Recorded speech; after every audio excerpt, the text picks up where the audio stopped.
that even neurotic people have something to say. We lost our power at the rectory, and I don't pretend that we are in the category of suffering, but we lost our power for about 7 days. And I can tell you that I have such high expectations that every time I went to the bathroom, I turned on that light as if it was going to come on.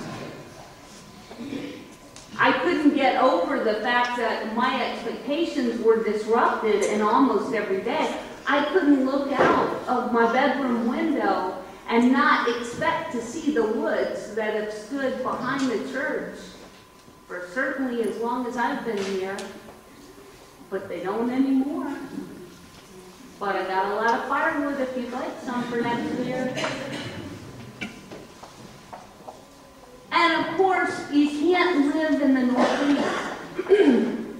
And you certainly can't have lived in the Northeast for a real long time and not remember what it was like to be walking around Manhattan. And when I first came to the city, when you got lost, the way I knew, because I had moved up from Georgia, and when I knew when I was discombobulated, all you'd have to do is look at the Twin Towers, and you always knew where south was, which meant you could find your way any place.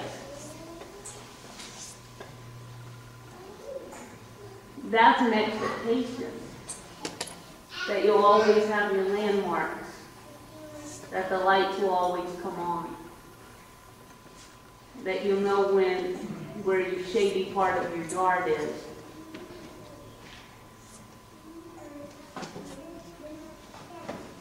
You see, today's gospel reading is one that foreshadows in some way the coming season of Advent. And it talks about something that has been talked about way as long as people were talking, which is the apocalypse, the end of the world.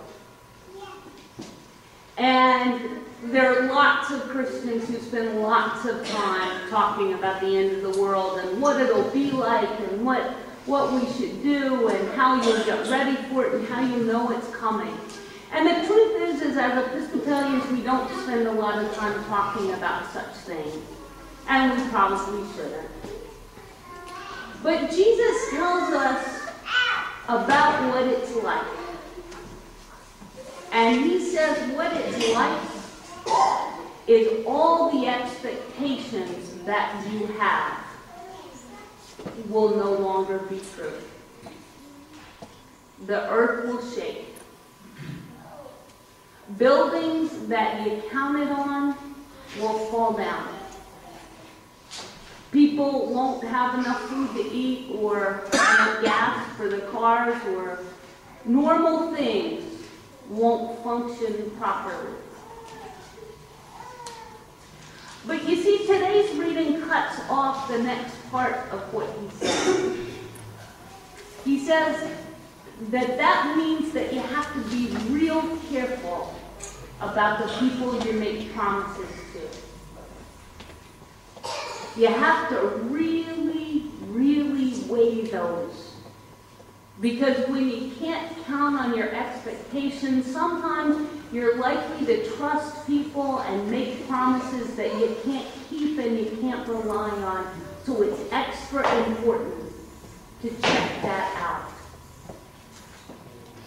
Be careful about the promises you make. And the other thing that he says has something to do with covenant. Remember, those are the promises God makes to us.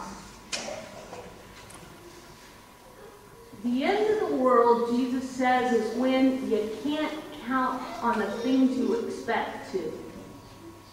And all that's left is your relationship with God. We can count on the covenant. We can count on God's love for us. We need to try to count on the promises we make to each other. But you see, when we put our expectations in things that are finite, buildings or trees or electricity scarcity. When we put our faith in stuff, it will let us down. The new world happens when we put our faith in God and we put our trust in one another. And that's what we're doing with these babies today. We're welcoming them into God's family.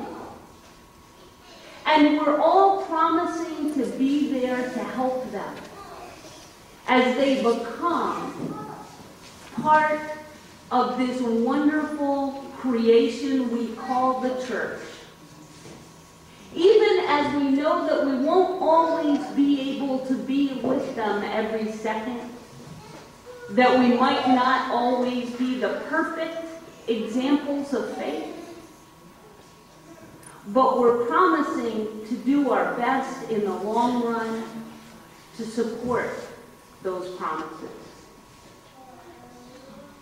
But we're here as people of faith because we affirm that God will never disappoint them. That throughout this journey of life, this great mystery that is filled with surprises and delights and sometimes disappointments, that God's love will be there with them in a way that will never fail. And because of the covenant that God has made with us, we have complete faith that whatever unfolds in their lives and whatever adventures await them, God will be with them to guide them through it all. And so when we think about this day, I ask you to pray for the strength to uphold our promises to them, but also to pray for the faith to see God's presence in your own life, even when the world disappoints you, even when others disappoint you, to remember that God's promise is eternal and everlasting. And it begins at this moment of baptism, where we welcome these two special and wonderful boys into the great delight that awaits them both. Amen.